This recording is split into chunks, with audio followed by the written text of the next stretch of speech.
Hello, and welcome to another episode of Beyond Breakthrough, your go to for breakthrough stories from difference making entrepreneurs like yourself. I'm your host, Like a Fairy, and today we have Mackensie Hesperia. She is a healing activation coach, combining her personal experience with chronic illness with her formal education in holistic health. She has a very unique approach to healing by connecting the mind, body, and soul. And she also encompasses several modalities, including plant based nutrition, herbal medicine, low tox living, meditation, mindfulness, human design, and energetics. So there's a lot that we're going to be talking about. We're going to go through her spiritual journey. We're going to talk a little bit about the hype behind holistic health and what it really takes to create and activate real healing. So, Mackenzie, before we dive into all the amazing things we're going to talk about, I'd love for you to share a little bit about yourself and how you got into holistic healing.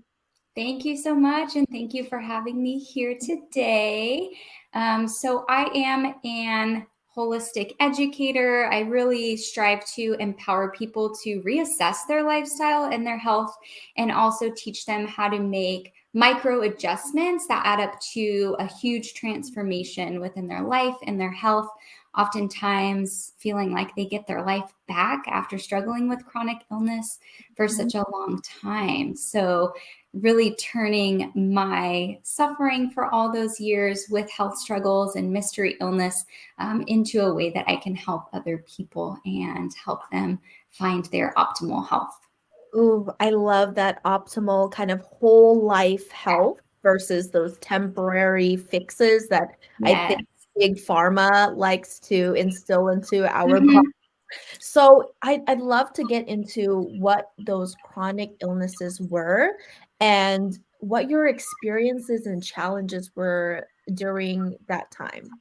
Absolutely. So I had a plethora of diagnoses, including fibromyalgia, chronic headaches and migraines, PTSD, and anxiety. So, a full spectrum of chronic pain throughout my body, as well as that mental health side of it, too. And I kind of encapsulate all of it within health, physical and mental, because it is so connected biologically.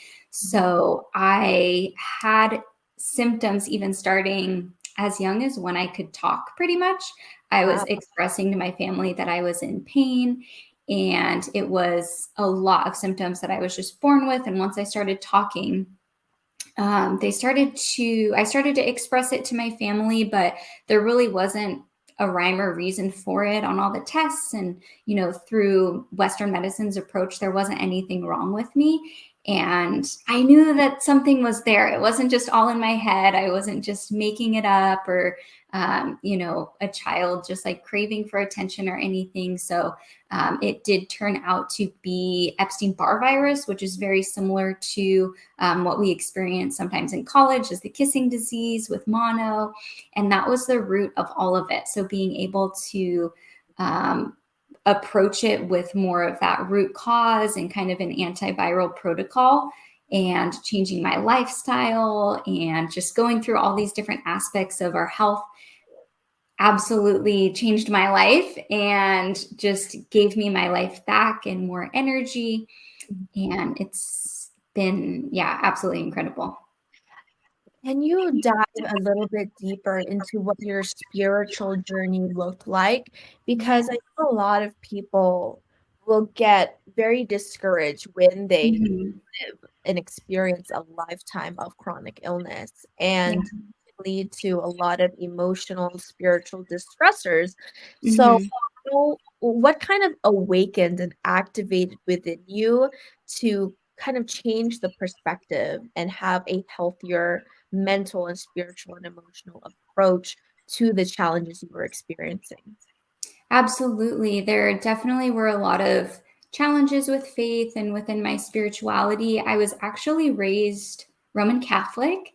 So we went to church every Sunday, went through communion, confirmation, all the age appropriate sacraments at the time. And my dad was really involved in church with the choir. So there was always lots of church things going on. And I did always feel called to prayer and to angels. And that part of it has always been it resonates very deeply with me. But the other aspects of religion just didn't feel that great. And I still kind of went through the motions, found a separate church in high school and college that was a Presbyterian church, and I was involved with a lot of youth groups, even mentoring some of the younger students and being a leader. And I met my now life partner, Shai, as I was going through, leading the college youth group. And that church still didn't really feel like home anymore.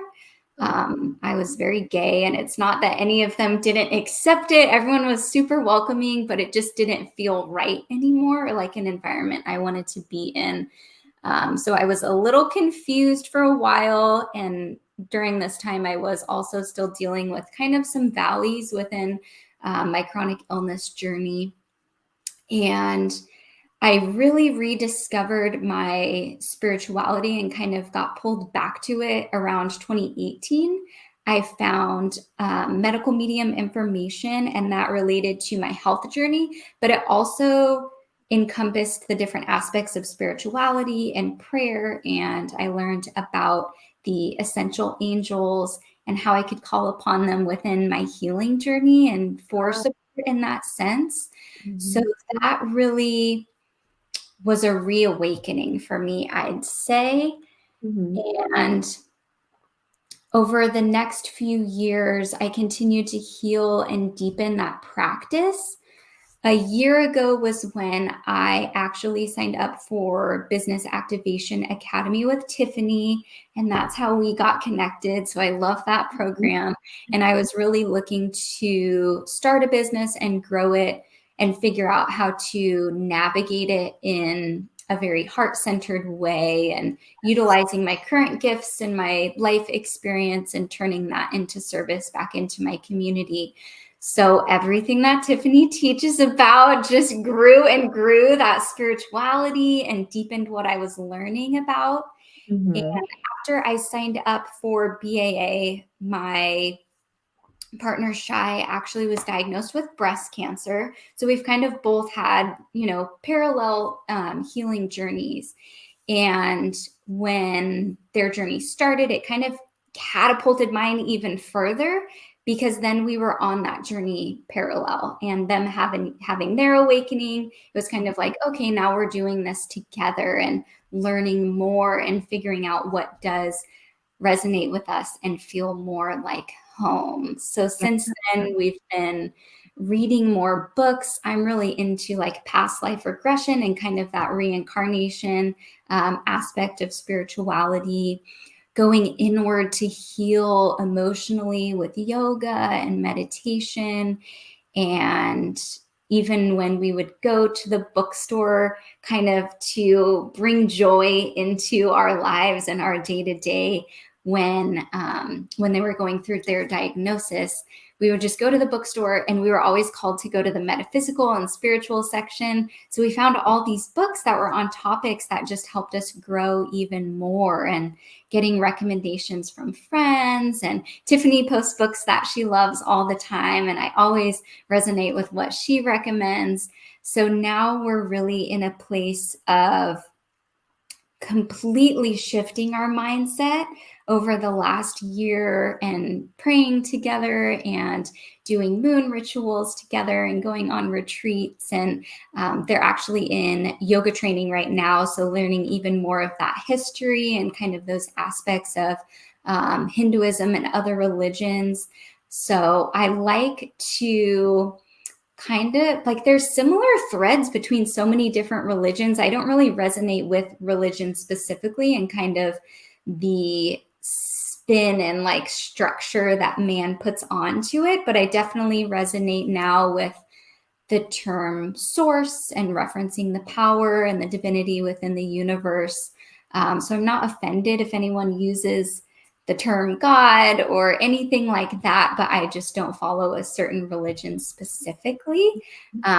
So within those mindset shifts, it's really helped me get to the root of like the meaning of life, basically, or like kind of growing towards that enlightenment, because you can get stuck in those valleys of chronic illness to where that hope just dissolves. So being able to find that information and find what resonated with me really rebuilt that hope and that faith again.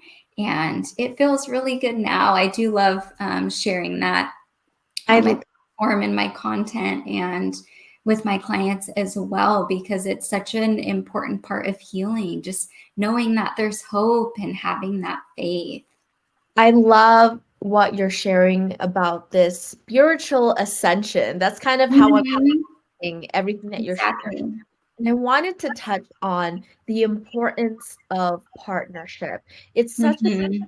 thing, right? To resonate with someone to the point where you're both kind of parallel, like you said, on your journey through Yeah. growth. And one of the really hard questions that I'd love to kind of toss back and forth with you is, let's say, because holistic health is kind of being hyped a lot in recent years. Mhm. I think a lot of people started opening their eyes towards holistic health when COVID was headlining for the past couple of years, and people Mhm. started questioning big pharma and all the things, right? Yeah. And so holistic health is something that is new to a lot of people, and I'm sure new to a lot of our listeners. So let's say you are the only person, whether it's in your partnership or in your family, who is Mhm. diving into the spiritual and the holistic, and you're getting a little bit of resistance or hesitation from others and you're being discouraged, what can you share with people who are there at that point of newness, but also loneliness on this path where they don't have that complementary partnership and energetic alignment to help them go through this journey? Absolutely. That's very, very important. And I would say something that I went through until my partner was kind of in that awakening with me. And during that time, I really was kind of in it on my own. My family has their beliefs, my partner had separate beliefs. And I would say there's always aligned people out there. There are other ways and communities to connect. I've connected with a lot of people through Instagram, and that's something that sometimes, my family or my partner don't really understand it, but I'm like, these are my people. They get me. We're on the same journey. Mhm. So definitely being energetically open to attracting those like-minded people into your life. They will come in the most random places sometimes. I surely didn't expect to connect with as many people through Instagram as I have.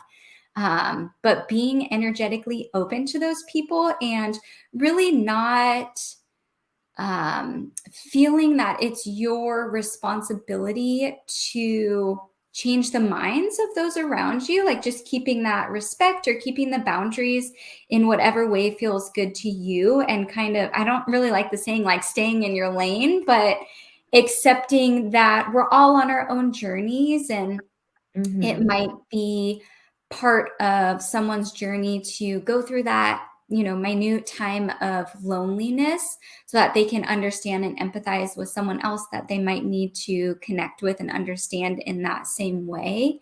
So, yeah, I feel like part of my journey and my soul going through chronic illness, going through those times of being really alone in my journey, is really how I got to today. And I was meant to go through all of those steps to get here and be able to understand and empathize with other people.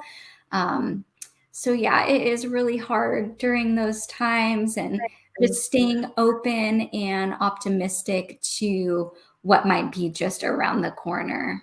Oh, yes. The message here is that you aren't alone. And if you are Mhm. open to making those connections that are aligned, they will come to you versus Absolutely. forcing other people to believe what you believe or to understand you, because the reality is not everyone is going to understand. But what matters Exactly. is what's healing you and how to activate that healing. And so that is a perfect transition into what is healing activation? What is the difference between working with someone like you who is a healing activation coach and going to a regular traditional doctor?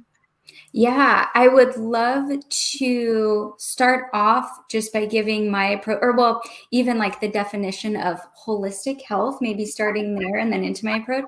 Mhm. I wanted to see, because I define it in my own ways, very unique, but technically it's defined as holistic health being a lifestyle, considering the entire whole person and their environment, versus symptom by symptom with how it's seen in the medical field in Western medicine. So, emphasizing that mind, body, and spirit connection, including different aspects such as diet, stress, hormones, sleep, genetics, toxins, all of those different aspects of it. And I really gravitate personally towards a very trauma informed root cause approach. So, thinking, what has our body and mind and soul experienced in this lifetime?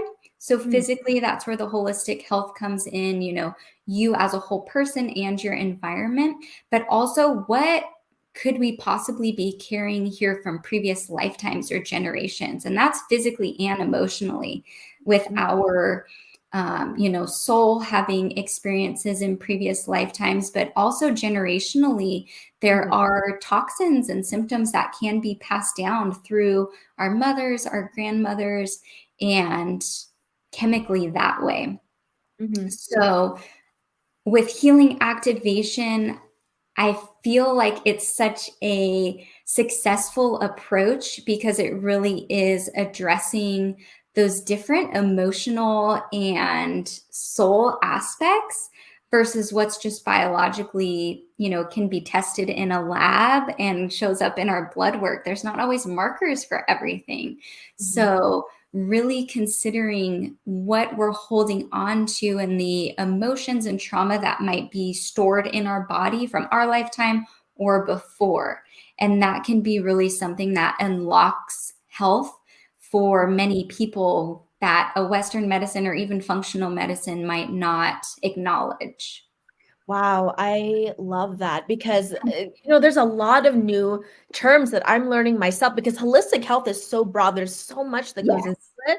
So past life regression, I'm familiar with generational trauma, but never Mhm.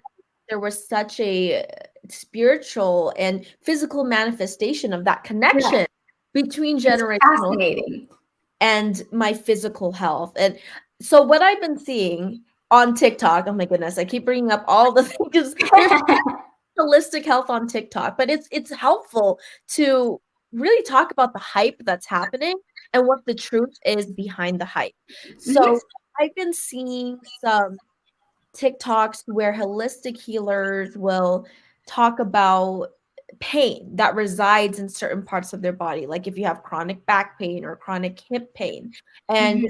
people talk about, oh, this is from your mother wounds or this is generational trauma. What is the hype versus reality behind those kind of stored chronic pain and their connection to trauma? I mean, it's very popular right now because it is true. Right. Hype is verified. Okay. Yeah. So, I mean, it's still something I'm studying as well more and more. I feel like I'll be learning forever. But what I've learned about it, even from perspectives of, so an example, a book that I read recently, it's by Dr. Brian Weiss, and it's called Many Lives, Many Masters. And Mm, he was a clinical psychologist, by the book, Western medicine, talk therapy. And he started doing past life regressions on one of his clients and goes over the whole entire case study in the book that I read.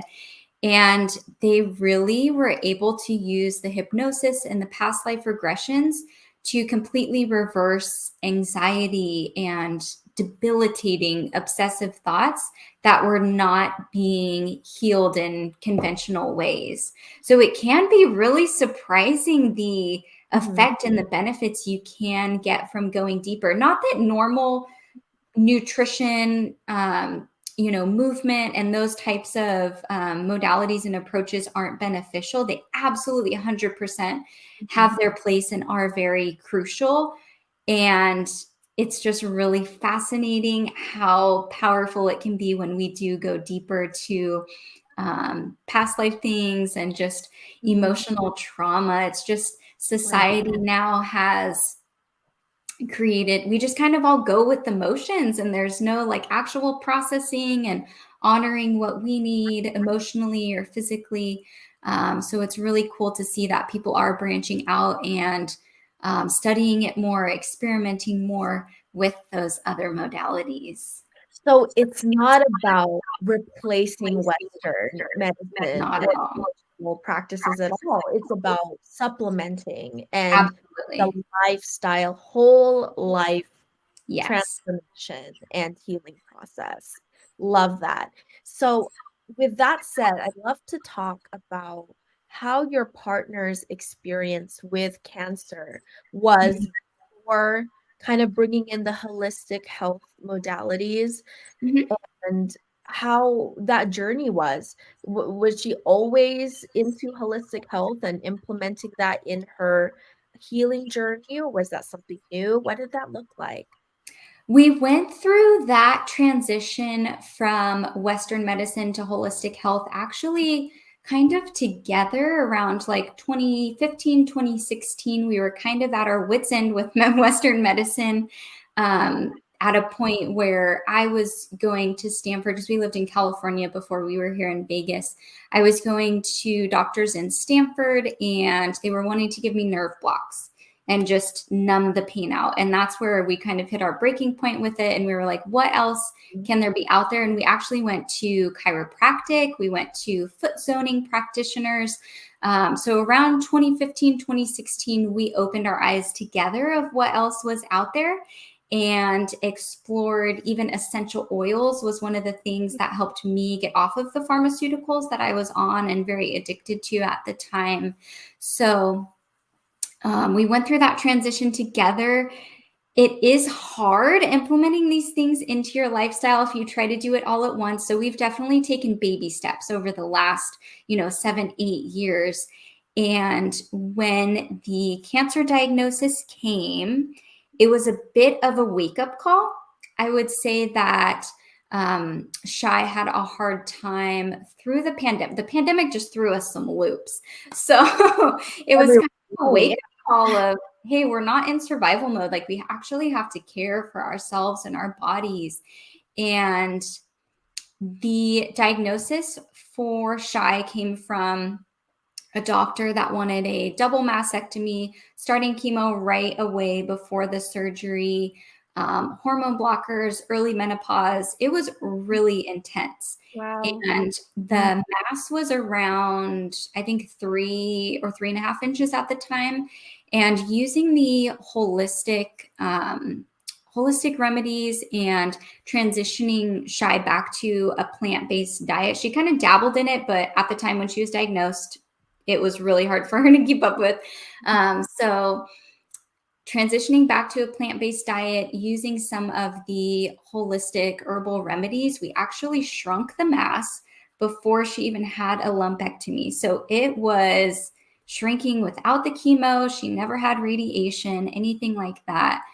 And it was such a wake up call to, I think, our power and how much we can trust our intuition. Mhm. Because if we would have gone with that other doctor, it would have been so invasive. I don't know if she would have lived through the chemo. In all honesty, we're like, if we went with that doctor, I don't think you'd be alive.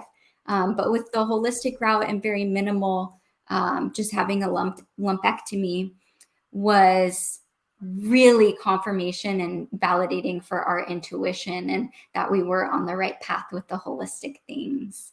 Wow, that is such a powerful story. Thank you so much for sharing that with us. I Yeah. have heard so many stories of people who have their experiences and challenges with cancer in their family and Mhm. in themselves. And so hearing another victory and that there are alternatives and there's safer Yes. alternatives is such a beautiful possibility to hear Yeah. about.